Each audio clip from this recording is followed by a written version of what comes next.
et à tous. Nsoufi Soun. Donc nous avons convié aujourd'hui à une conférence avec Souhaib Ben Cheikh, islamologue et spécialiste du Coran. Je ne sais pas s'il va me reprocher de dire ça. Cette conférence est organisée par le Carrefour littéraire de Montréal et l'Association québécoise des Nord-Africains pour la laïcité, représentée ici par mon ami Farid Chekhi. Nous remercions Souhaib Ben Cheikh pour avoir accepté notre invitation à donner cette conférence tant attendue par nous tous, tellement elle revêt une importance capitale pour les enjeux actuels. Nous vous remercions tous pour votre présence. La conférence portera sur les convulsions de l'islam, gravement atteint par la maladie infantile du sentiment religieux et son rapport à la laïcité. Ce sont des questions qui animent la société québécoise en ce moment avec la promulgation de la très controversée loi 62 sur la question de la neutralité religieuse. Je vais laisser la parole à Farid Chekhi sur cette phrase de Fouad Zakaria, philosophe et intellectuel égyptien. L'islam n'est rien d'autre que ce qu'en font les musulmans. Merci. Merci. Oui.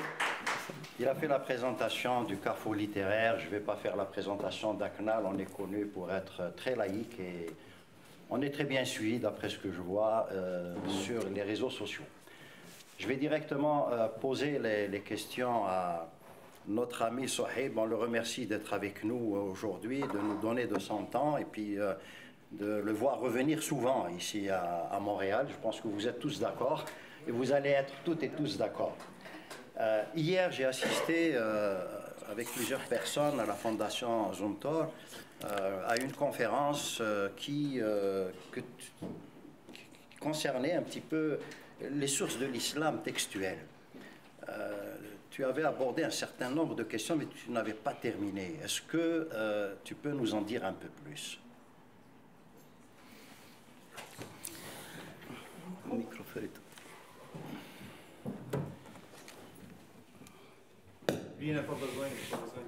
À mon tour, je remercie les organisateurs. C'est un plaisir et c'est un honneur. Et je me sens flatté. Notamment, je vois que... Ah oui? Ah. Bah, on peut augmenter. Ok. On a dit. On peut augmenter un peu ça. Je me sens flatté à chaque fois. Je passe par le Québec. Certes, je suis invité dans des organismes académiques, mais ce qui m'intéresse le plus, c'est lorsque je vois les miens s'intéressent à ce genre de questions. Et au-delà des préoccupations québécoises, je l'ai entendu, je crois que cette question de l'islam et de la laïcité, ou l'islam tout court, ou les origines de l'islam avec l'identité du musulman aujourd'hui, anime l'humanité entière, interroge la planète sur la possible ou l'impossible cohabitation avec les adeptes de cette religion. Une interrogation légitime, une interrogation qui s'impose. S'il y a une partie de l'humanité qui manifeste une peur, une crainte, je ne le condamne pas. Je m'interroge sur la source de sa peur. Pourquoi la religion de ma mère, la religion de mes tantes, pourquoi tout d'un coup devient une source d'inquiétude et une source de peur? Donc je ne condamne pas l'islamophobe. Je condamne celui qui a agi au nom de cette religion pour faire peur au reste de l'humanité. Nous partageons les mêmes cités. Nous partageons les mêmes espaces dans un monde de plus en plus connecté. On n'a pas besoin de se déplacer pour rencontrer l'autre. Il suffit d'un clic. Et nous vivons ensemble. Normalement, un groupe qui vit ensemble construit à son insu une éthique commune et un langage commun. C'est ainsi la sociologie, et de façon déterminante et fatale. Ça, on ne peut pas échapper à cette fatalité. C'est vrai, hier c'était très pointu et avec des intellectuels, avec le recul, la froideur, l'implacabilité des académiciens. C'était très intéressant, enrichi. Il y a quelques-uns qui étaient hier à cette rencontre, mais ça n'influence pas l'histoire, ça ne change rien dans la société. C'est ce genre de rencontres qui peuvent vraiment avoir de l'influence peu à peu à travers les réseaux, à travers les contacts, ainsi de suite. Oui, quelles sont les sources textuelles de l'islam? Qui fait autorité dans la religion musulmane? On pense de suite au texte le plus célèbre dans le patrimoine musulman, c'est le Coran. J'affirme devant vous que ce n'est pas le Coran qui est source de la foi du musulman, mais c'est le contraire. Le Coran n'obtient de l'autorité que lorsqu'on est croyant. Je vais essayer d'expliquer ce qui paraît paradoxal. Il faut d'abord croire en Dieu. Donc la source de la foi n'est pas le Coran. Il faut d'abord croire en Dieu. Et ce n'est pas un Dieu des philosophes, c'est-à-dire un principe. Ce n'est pas non plus un Dieu d'une partie des scientifiques, c'est-à-dire une énergie. C'est un Dieu, c'est pas non plus le Dieu des panthéistes, c'est-à-dire la nature. La nature synonyme de Dieu, celle de Spinoza. Mais c'est un Dieu personnel, un Dieu vivant, doué d'une volonté, susceptible ou capable de parler aux hommes. Et en l'occurrence, elle a parlé aux hommes. Il faut croire en tout ça. Et en l'occurrence, le Coran. C'est une fois on a tout ça que le texte coranique ou le discours coranique obtiennent de l'autorité. Ce n'est pas en lisant le Coran qu'on devient croyant. Essayez. Ça me fait sourire lorsque j'entends un non-musulman, un occidental en général, qui dit « Je connais l'islam, j'ai lu le Coran ». Comme si la lecture du Coran informe sur cette religion, alors comme si le musulman devient musulman parce qu'il a lu le Coran. La source de la foi islamique, elle est extra-coranique. D'où elle vient? Elle vient de deux principales sources. Elle vient du groupe dans lequel on évolue. Souvent dans les questions cruciales, on a tendance, dans l'incertitude, laisser la chose au groupe. Au moins, ils partagent avec nous les conséquences. Peut-être on se trompe. Allez, le groupe. Toutes les questions non réglées, cérébralement, sont laissées au groupe. On va avec le groupe. Et je suis d'un groupe musulman, donc sur cette question de foi, non-foi, Dieu, pas Dieu, eh bien, je suis mon groupe. Il partagera avec moi les conséquences bonnes ou mauvaises. La deuxième source, c'est l'héritage. C'est l'héritage. C'est parce que j'ai vu ma mère et mon père sacralisant le Coran que ce Coran-là est devenu mon moi supérieur. Je ne sais pas si j'avais vu mes parents sacraliser la Bible ou la Mishnah ou le Talmud, j'aurais la même attitude par rapport au Coran. Donc le Coran obtient ça, il faut absolument souligner cette acception ou cette proposition. Le Coran obtient de l'autorité, c'est après avoir cru en l'existence de Dieu qui parle et qui révèle le message.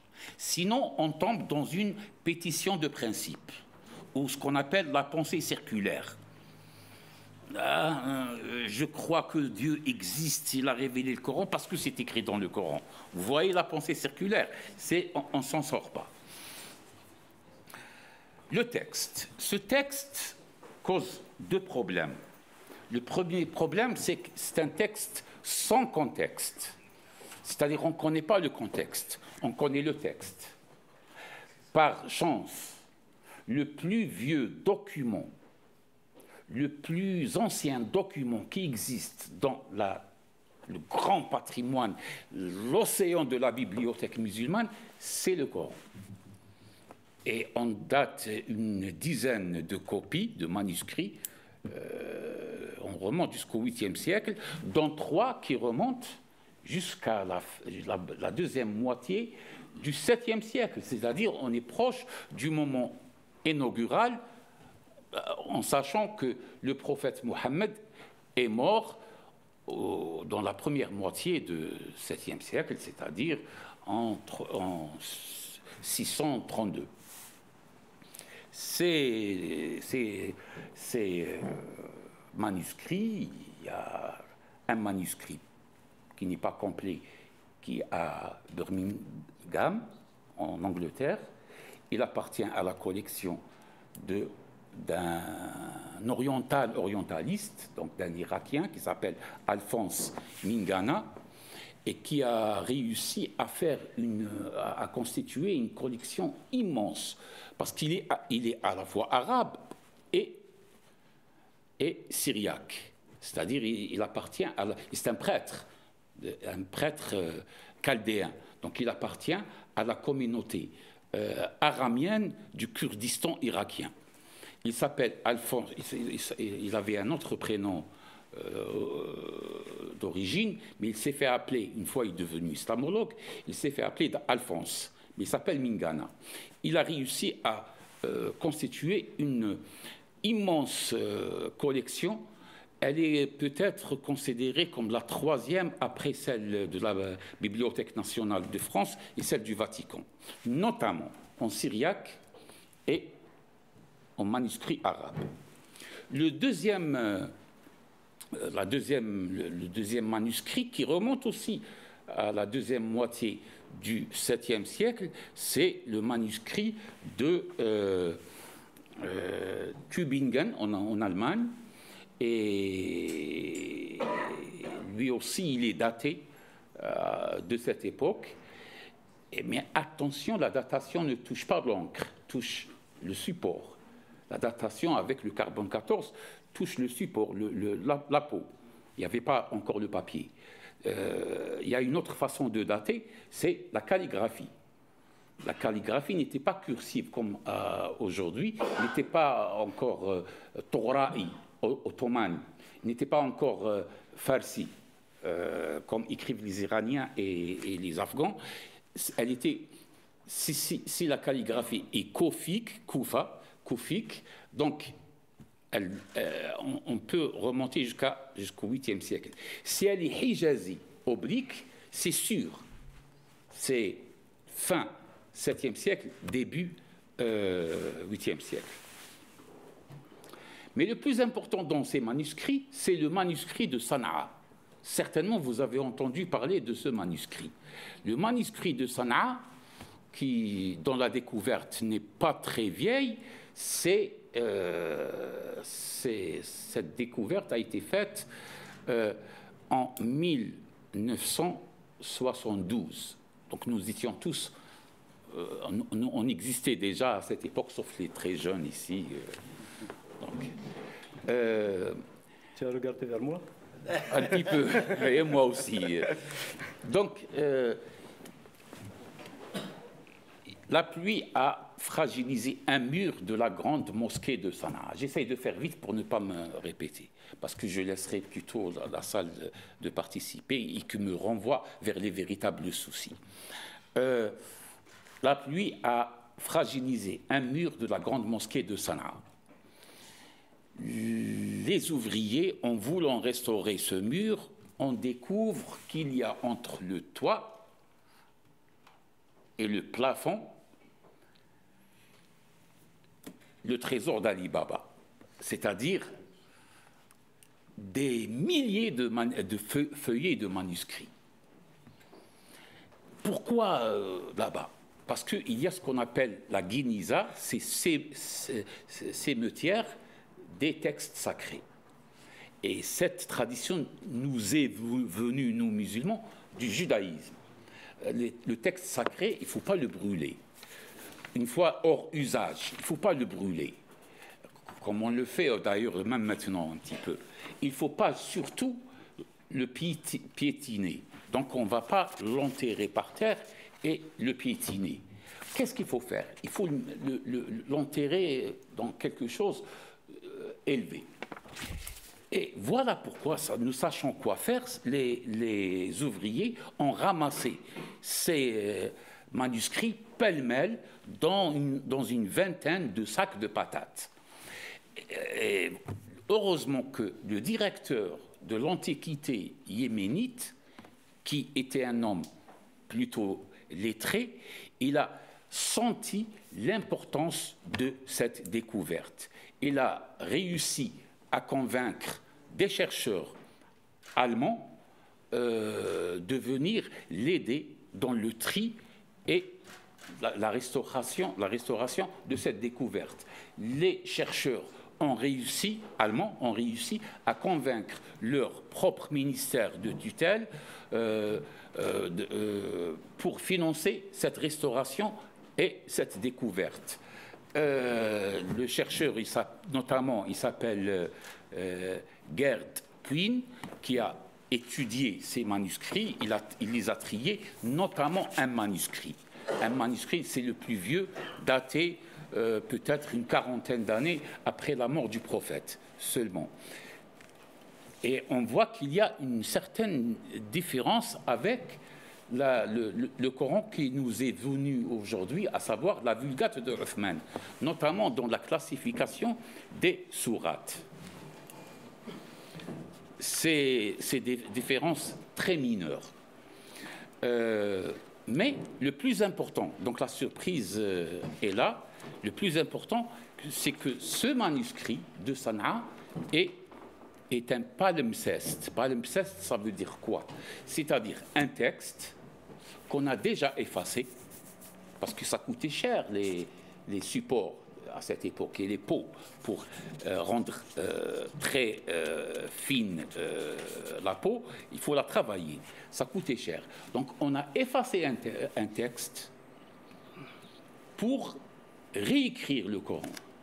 Et avec les moyens d'aujourd'hui, donc les rayons ultra violets, on arrive à lire, à décrypter le texte effacé, c'est-à-dire le texte inférieur. Et là, on trouve quelques différences avec la Vulgate, c'est-à-dire le Coran imprimé pour la première fois au Caire en 1924. On trouve une différence. Elle ne touche pas le sens. Donc, désolé que la surprise s'arrête là. Elle ne touche pas le sens, mais elle touche la formulation. Au lieu de dire « Sami al-Alim », ils disent le Khabir al-Hakim al-Alim. Au lieu de dire Amma yaf'aloun, on dit Amma ya'maloun. Au lieu de dire An-Nar, on dit Jahannam. Je ne sais pas si vous voyez, enfin, je traduis. Au lieu de dire feu, on dit enfer. Au lieu de dire viens, on dit approche. Au lieu de dire c'était autorisé. C'était flexible. Pour un musulman ordinaire, c'est surprenant, voire choquant. Mais pour un musulman lettré ou théologien qui connaît l'histoire de l'islam, ce n'est pas tout à fait surprenant. Parce que nous avons des traditions. Pourquoi je vous ai parlé d'un texte sans contexte? Parce que la tradition est beaucoup plus tardive par rapport à ce document. Le premier recueil de hadith qui fait autorité, c'est fin 3e siècle. Bukhari est mort en 1880 quelque chose. Bukhari, puis Muslim, et puis bien sûr nous avons le reste. La tradition est beaucoup plus tardive. Voilà pourquoi, personnellement je pense, avec d'autres, que le contexte a été une reconstitution faite par les sunnites, c'est-à-dire une rétroprojection. Toute l'histoire de l'islam, depuis l'avènement du Coran et la prédication du prophète Mohammed jusqu'à l'époque abbasside, c'est une reconstitution faite par les sunnites et pas tout à fait en accord avec les chiites. Et donc on a banalisé, marginalisé des écoles beaucoup plus rationnelles et beaucoup plus spirituelles. Je vous donne deux exemples. Dans la théologie, le mu'tazilisme, et dans la jurisprudence, le hanafisme.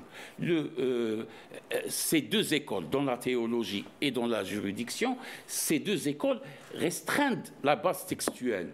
Ils laissent que le Coran et ils laissent plus la place à l'expérience personnelle et à la rationalité pour constituer sa propre religiosité.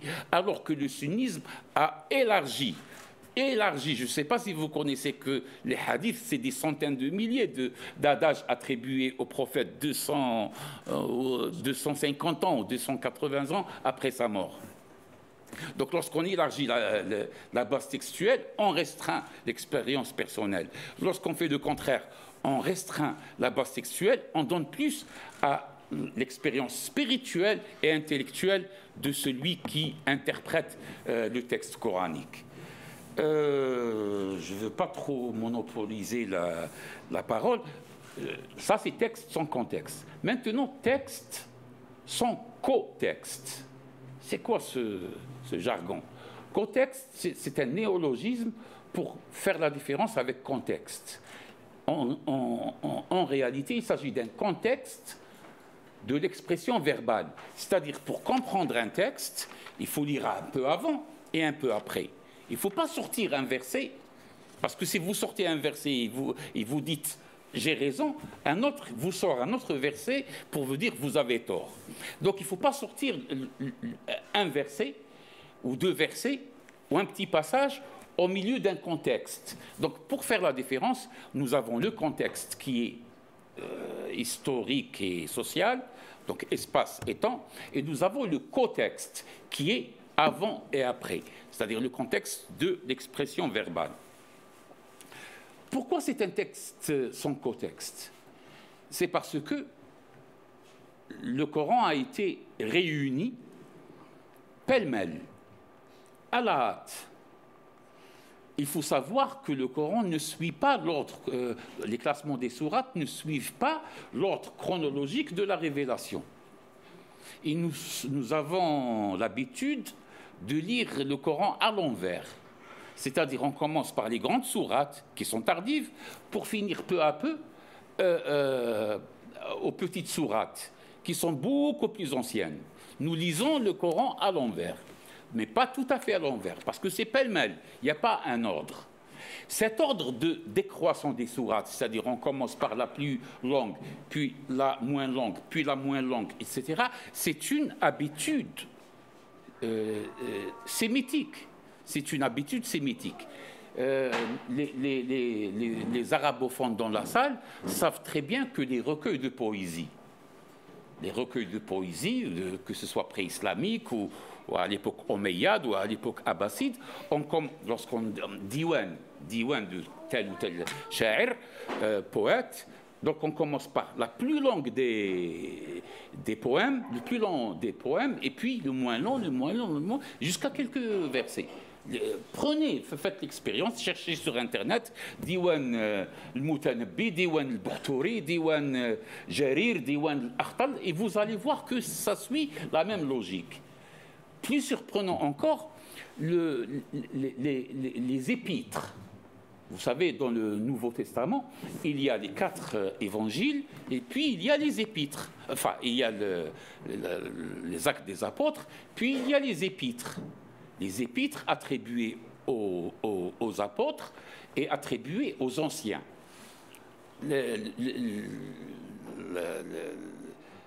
le plus prolixe dans les épîtres, c'est celui attribué à Paul de Tarse, Saint Paul. Donc vous allez voir que la première épître, ou lettre, elle est la plus longue, puis la moins longue, puis la moins longue, puis encore la moins longue.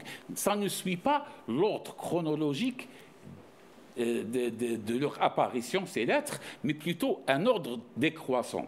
Nous avons même un manuscrit qui s'appelle le manuscrit occidental du Nouveau Testament, où on commence par l'évangile de Jean, et non pas par le plus court, l'évangile selon l'ancienneté, l'évangile de Marc. On commence par le plus long évangile, le moins long, puis le moins long, et puis on finit par Marc. Les chrétiens, là, cette fois-ci, c'est qu'ils vont témoigner, ils savent de quoi je parle. Donc, voilà. Mais pourquoi son contexte? Pourquoi son contexte? Et je reviens à la flexibilité de la langue arabe de l'époque, c'est que l'écriture avec laquelle le Coran a été mis sur papier, sur parchemin, est une écriture rudimentaire, c'est-à-dire pas tout à fait un alphabet comme les autres. Pourquoi? Parce que c'est l'évolution de l'écriture arabe. Elle venait d'être, évolution de l'écriture aramienne, notamment l'aramien chrétien, qui était le syriaque, et puis le nabatéen, et puis l'arabe. Mais beaucoup de consonnes se ressemblent, et il y a l'absence totale de vocalisation, notamment les voyelles courtes et le A long. Et lorsque nous étions jeunes, on plaisantait...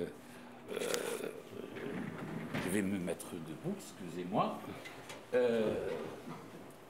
Par exemple, le graphisme...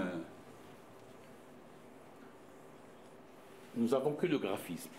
Ça veut dire quoi? Qui peut lire vous êtes d'origine maghrébine, hein, vous pouvez... Hein? Non, alors vous êtes un beurre. Il m'a dit qabla. Qabla. Qila. Et ils ne sont pas d'accord, les arabophones. Eh bien ça donne. Allez, ça donne.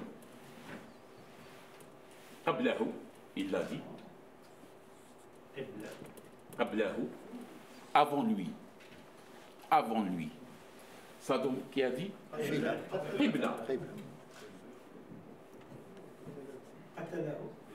Qibla, c'est direction. Après, ça devient direction de la Mecque, mais direction. Qatalahu. Ça confirme le préjugé. Ça donne Qatalahu. Il l'a tué. Encore. Hein? Filatounou. Une éléphante. Ça se dit en français, éléphante? Filatounou. Mais est-ce que vous voyez, à chaque fois, je change les points, les signes diacritiques. Je les change. Filatounou. Eh bien, moi, j'ajoute. Parce qu'il n'y avait pas de A long. Je peux dire que ça peut être qatalahu. Mais j'ajoute un alif. Qatalahu. Ça peut être en gros, hein, en milieu du mot, parce que c'est des lettres attachées, au milieu du mot, ça peut être un, nun, ça peut être ya, semi-voyelle, ça peut être ba, donc un b, ça peut être ta, un t, ça peut être tha, th, ça peut être quoi encore? Nun, sauf qu'à la fin, on fait quelque... Sauf si la lettre est à la fin, etc. Ça fait... Non, je l'ai mis un. Pardon? Ah, Hamza. Hamza. Oh là là. Je viens jusqu'au Québec pour... je viens jusqu'à Montréal pour... Ça peut être Hamza. Et donc c'est une lecture, pas tout à fait une lecture. C'est une lecture devinatoire, c'est-à-dire aide-mémoire. Je dois apprendre, je dois savoir connaître par cœur le texte, et pour ne pas oublier, je jette de temps en temps un regard. Hier, je ne vais pas me répéter, hier on a parlé des 7 versions. Les 7 versions, c'est que le prophète tolérait, et j'ai tendance à croire, à authentifier, à croire en l'authenticité de ce hadith, de ces hadiths. Le prophète autorisait ses compagnons, chacun lit le Coran selon son idiome, selon son aisance linguistique, sa facilité linguistique. Et pourquoi j'ai tendance à croire en ces traditions, c'est parce que ils viennent à l'encontre de l'orthodoxie, qui veut tout arrondir, tout aplatir, il n'y a pas de désaccord, c'est sacré, ne bougez pas de la lettre. Il y a des hadiths qui disent que lorsque deux compagnons ne s'entendaient pas dans la récitation de tel ou tel verset, ils prennent le prophète comme témoin, il dit au premier récite, il lui dit c'est ainsi que le Coran est descendu, il dit au deuxième récite, il lui dit toi aussi, c'est ainsi que le Coran est descendu, et puis il leur a dit allez-y, lisez le Coran comme cela vous est à l'aise, vous est aisé, et puis ce Coran est descendu selon 7 versions, c'est-à-dire 7, je ne dis pas variantes, je dis 7 versions. Et le chiffre 7 ne veut pas dire le nombre, mais il veut dire une dizaine. Parce que chez les sémites, lorsqu'on dit 7, c'est une dizaine. Lorsque je dis, c'est la quantité. Lorsque je dis 70, c'est des dizaines. Lorsque je dis 700, c'est des centaines. Exactement comme on dit en français les 400 coups ou les 36 chandelles ou les 200 pas. Donc c'est emblématique plus que l'exactitude numérique. Pourquoi je dis ce sont des versions et non pas des variantes? Quelle est la différence entre version et variante? شفت البارح كيفاش ما كفانيش الوقت باش Alors, le Coran que nous avons aujourd'hui, il date de Othman, le 3e calife. Et donc, l'un des versions possibles. Ça, c'est des versions. Et la version de Othman, celle-là, a donné plusieurs qira'at, lectures. Pourquoi? À cause de cette lecture divinatoire qui a causé que les scribes et les lecteurs spécialistes traditionnels du Coran ne se sont pas mis d'accord. Je crois que c'est un peu pointu et c'est loin de vos soucis. Alors, je vous laisse... De diversité. Oui. La lecture pose problème déjà au départ, puisqu'on peut être plusieurs à lire chacun à sa manière. Ce qui veut dire aussi que du point de vue de l'identité, on peut avoir plusieurs identités musulmanes. Le musulman ou l'identité de nos jours, dans les pays surtout européens, nord-américains, occidentaux, est vu tel que je suis sunnite, tu es sunnite, mes habits et chiite, tu es chiite ou tu es sunnite aussi. Bon, je ne sais pas s'il y a des chiites ici, c'est déjà une différence, mais on nous dit tous, vous êtes communauté musulmane. Donc, qu'est-ce que tu peux nous dire aujourd'hui de cette identité musulmane dans les sociétés laïques? Déjà, le terme identité musulmane me cause problème. C'est un oxymore. Parce que selon une logique formelle, selon théoriquement, la religion est une option. Elle n'est pas identitaire. C'est-à-dire, on choisit. On choisit. C'est vrai, on ne le fait pas toujours, mais normalement, on choisit. Théoriquement et logiquement. J'ai une identité, quoique je n'aime pas le mot identité, ça appartient au lexique de l'extrême droite. Vous allez voir pourquoi. Mais normalement, j'ai déjà mon histoire et mes origines, et puis je suis libre de choisir pour moi quelle est là où je me sens mieux. Si j'ai une fibre d'un croyant, si je suis croyant, je choisirai pour moi quelle est la plus convaincante ou la plus proche de ma sensibilité. La religiosité est une option. Donc, elle ne peut pas être une identité. Ce n'est pas une nation, être musulman. Ce n'est pas une nation. Il faut dire à nos cousins juifs qu'on respecte beaucoup, dites-nous, est-ce que le judaïsme est une religion ou bien une nation? Ça, il faut clarifier. En tout cas, l'islam n'est pas une nation. L'islam n'est pas une ethnie. Être musulman, normalement, est un choix. Si ce n'est pas un choix, j'invite les musulmans qui ont eu leur islam par héritage, donc c'est accidentel et par contingence, de vérifier leur propre, une fois adultes, ils vérifient leur propre héritage. Ainsi, leur adhésion à l'islam a une signification. Pourquoi je n'aime pas le mot identité? Parce que je ne sais pas, on a tendance à l'imaginer figée, ou elle est statique, alors que l'identité est un enrichissement. L'identité, c'est un apprentissage de tous les jours. L'identité a ses racines dans les tensions culturelles. Je ne sais pas, être français, c'est être franc populaire de Léon Blum ou l'Action française? C'est être Gambetta ou Jean Jaurès? C'est être le maréchal Pétain ou Charles de Gaulle? C'est être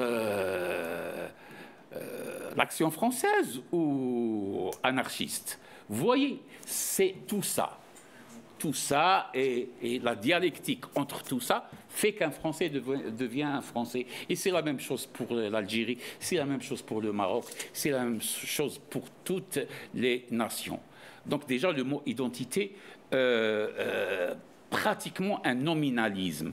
Donc il n'a pas de contenu, il est vide de sens.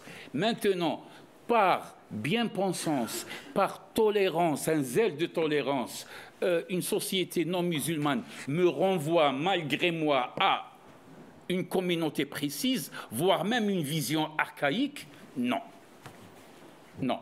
Cette tolérance ressemble beaucoup à un certain mépris. C'est-à-dire, face à un musulman rationnel qui a une allure moderne, c'est douteux. Il ne représente pas l'archétype du musulman archaïque. Donc, il n'est pas représentatif. Mais si je suis, je ne sais pas, si je confirme l'idée qu'on a du musulman, là je suis représentatif. Là, oui, on dialogue avec moi. Et c'est pour ça que je me souviens, j'ai démissionné d'une très grosse association.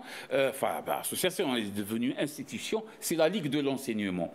Parce que normalement, on faisait un dialogue entre laïcité et islam. Et je vois que tous mes co-religionnaires, c'est des islamistes. Je dis non. Vous choisissez vos interlocuteurs. Il ne faut pas choisir allez-y dehors. Le premier venu des musulmans est les représentatifs. Ne choisissez pas les islamistes. Pour vous dire qu'il y a la tendance qui se veut tolérante, qui se veut bien pensante, renvoie le musulman à son archaïsme, à l'idée qu'on a la plus néfaste de l'islam. C'est pour ça que lorsque vous voulez, les journalistes français, lorsqu'ils veulent filmer une musulmane, eh bien, une voilée qui a des des couffins, et qui presque mal habillés, désœuvrés, et à la maison elle boit du thé avec son mari qui fume, je sais pas quoi. Bon, vous voyez, c'est stéréotype. Bon. Parlons de laïcité avant on parlera de l'actualité. Au début du XVIIIe siècle, préparer la laïcité est arrivé en France. À ce moment-là, il y avait des musulmans en France. 18e siècle, c'est difficile. Non, je te dis, c'est arrivé à ce moment-là. Bon, au 18e siècle, c'est difficile. Déjà, le musulman ne quittait pas sa région, notamment dans un pays occidental. Mais il y avait les colonies. 19e siècle. 19e siècle. 19e, début 20e. Voilà. Donc, à partir de là, on a eu... On voit la laïcité, en France en particulier. Oui. Est-ce que le législateur, à ce moment-là, a fait fi des musulmans qui étaient dans les colonies, qui étaient en Algérie, les 3 départements, qui travaillaient, qui... Oui, malheureusement. Voilà. Vous savez, il y avait une petite communauté fin 19e siècle. On les appelait les Mamelouks.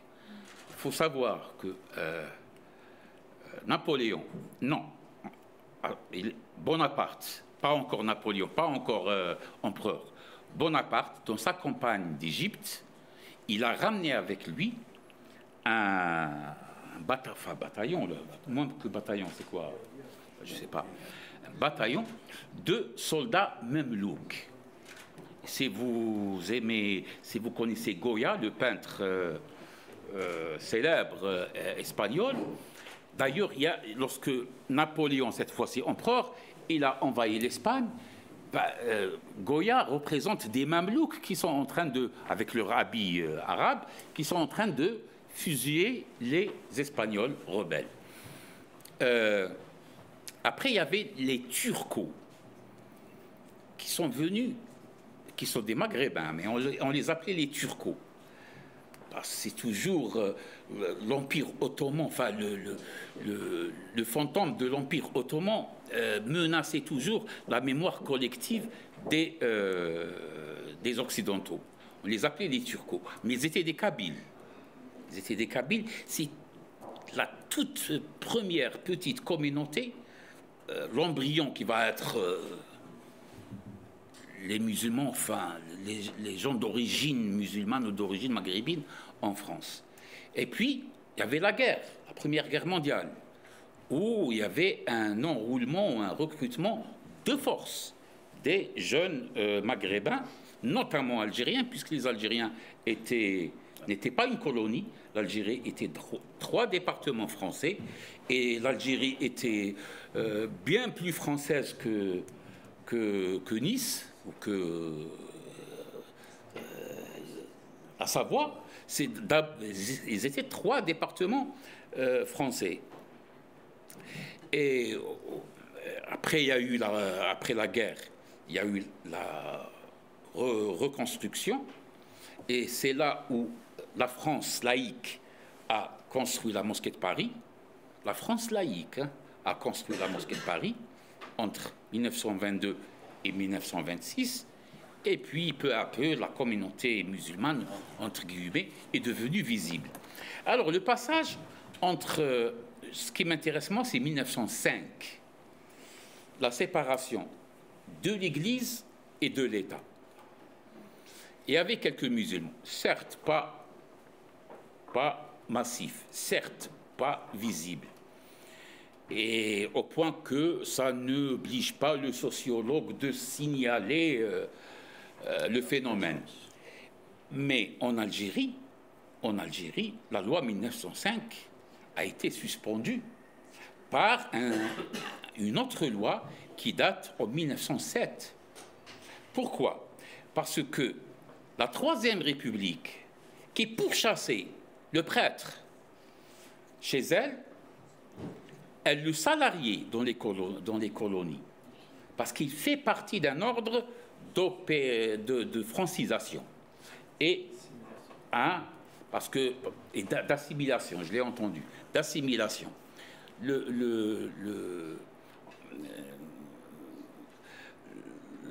pour faciliter la francisation de l'Algérie, on a ramené même pas des Français, des Européens, de tous bords.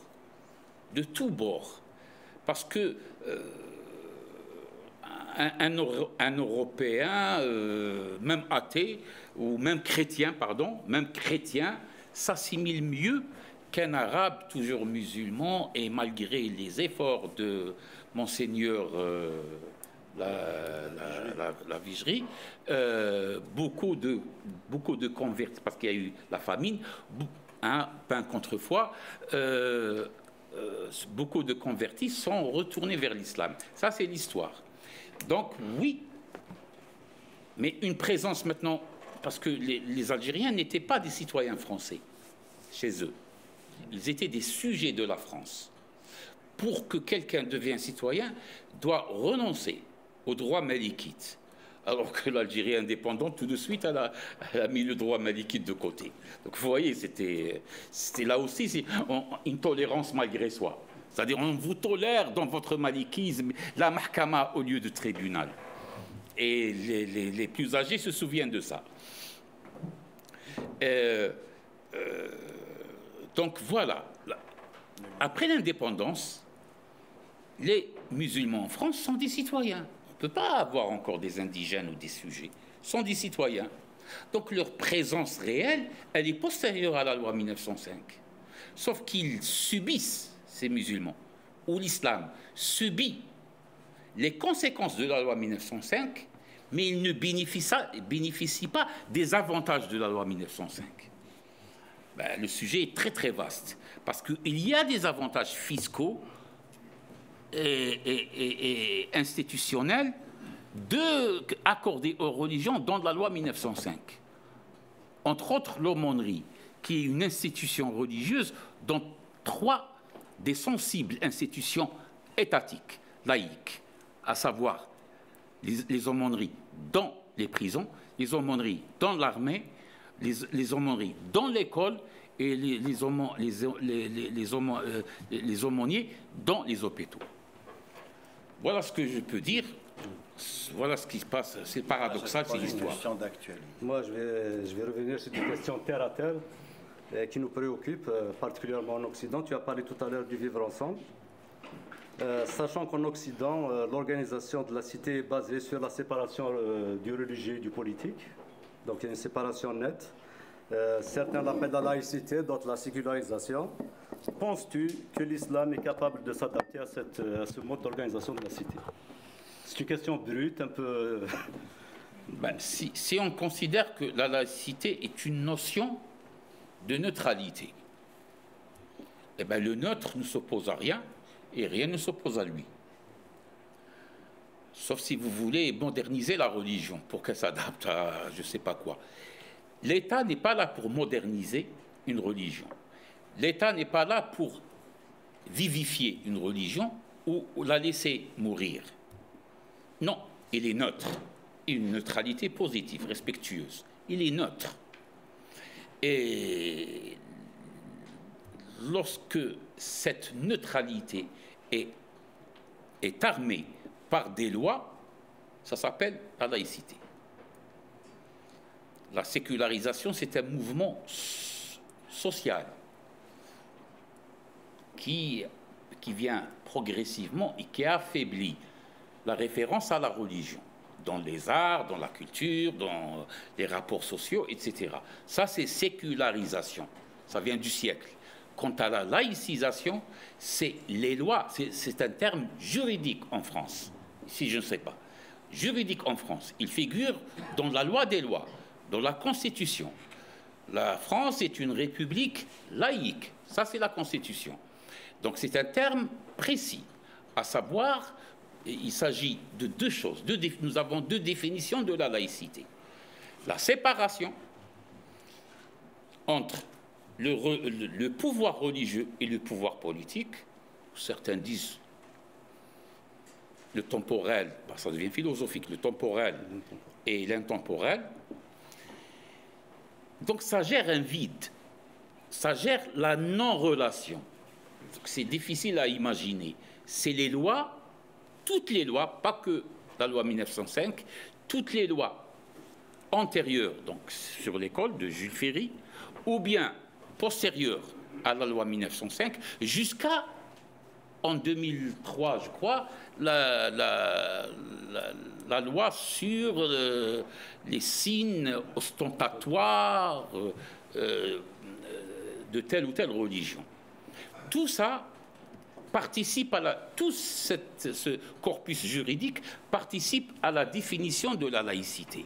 Elle n'est pas philosophique, elle n'est pas une épaisseur idéologique, la laïcité. C'est un texte de loi, donc souverain. Donc il s'applique malgré soi. On ne va pas solliciter l'avis préalable de telle ou telle communauté ou de tel ou tel individu avant d'appliquer les lois. La loi est souveraine, elle s'applique d'office.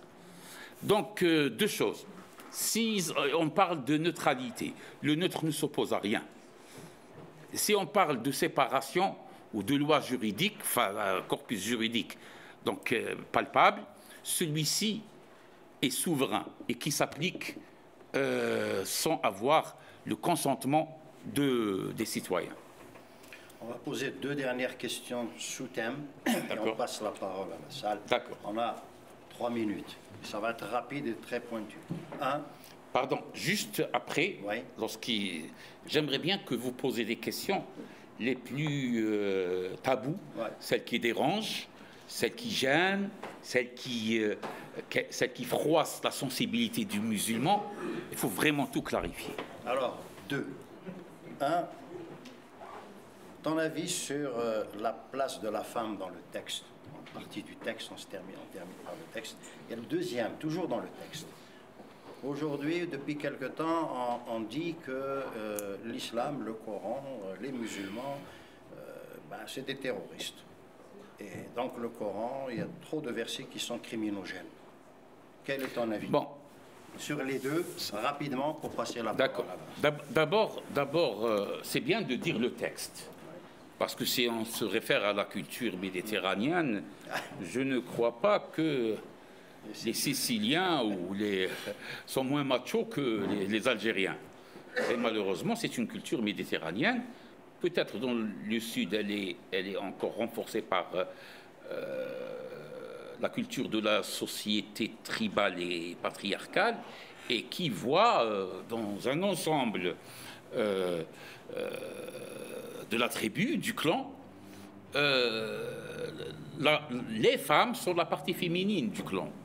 Donc, il n'y a pas d'individualisme. Elle n'est pas tout à fait libre de son corps, la femme, puisque, surtout la femme, elle est porteuse de l'honneur de toute la tribu, notamment masculine.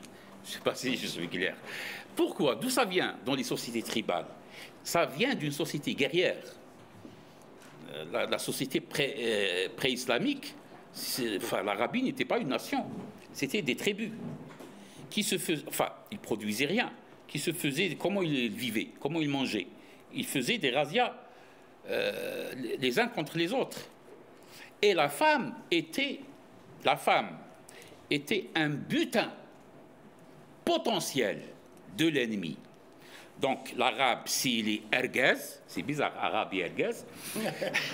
L'arabe, s'il est ergaz, s'il est vraiment un homme, il doit protéger 3 symboles.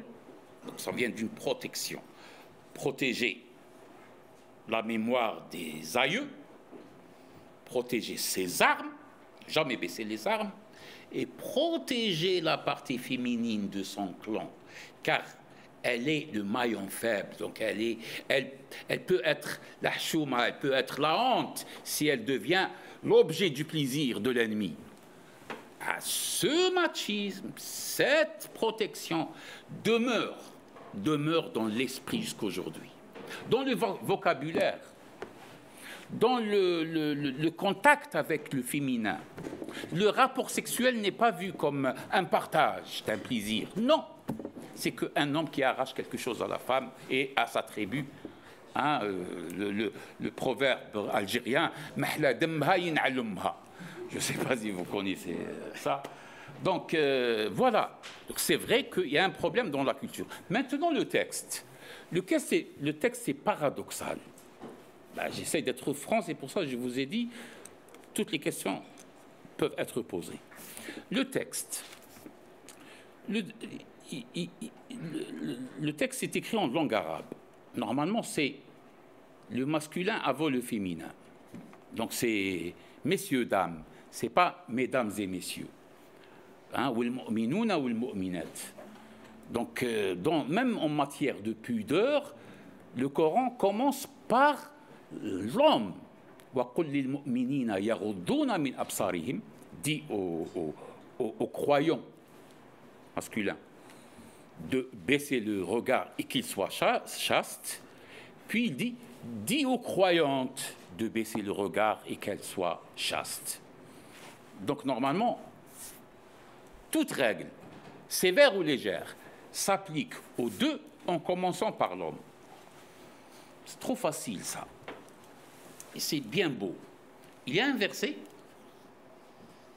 Nisa, enfin le deuxième verset de la sourate, qui dit Zaniyatou Zani. La femme adultère et l'homme adultère auront tel et tel châtiment. Pourquoi la femme adultère? Pourquoi pas on commence pas par l'homme adultère? La fornicatrice et le fornicateur, comme traduisent certains. Pourquoi? Moi, je considère que c'est une erreur de scribe qui a noté ça, influencé, je ne sais pas, influencé par sa propre culture. C'est des humains. Nous avons une autre contradiction. Et vous pouvez filmer ça, et ça ne me dérange pas, je dis, c'est très sensible. Nous avons le talion, donc repris de la Bible hébraïque. Le talion. Si quelqu'un me frappe, j'ai le droit, enfin, je dois le frapper là où il m'a frappé. Œil pour œil, dent pour dent. Même pour les petites choses. Il me casse une dent, je lui casse une dent. Il m'a donné une gifle, je lui donne une gifle. Applicable sur l'homme et la femme. Et depuis l'époque, depuis l'époque d'avant l'islam, l'islam n'est qu'un rappel et poursuite. En plus, il introduit la notion du pardon. Si vous pardonnez, c'est encore mieux. Une touche très spirituelle et morale. Mais je trouve en même temps qu'il y a dans le Coran frappez-les. Normalement, on applique le talion. C'est une contradiction, c'est une tension au sein même du texte. Le musulman, parce qu'il a rendu le Coran comme identité. Non, dites qu'on n'a pas compris. Dites que ça me cause un problème. Ne dites pas « Ah, touchez pas au Coran, c'est mon identité ». Non, c'est pas mon identité, c'est l'histoire. L'islam n'appartient pas aux seuls musulmans.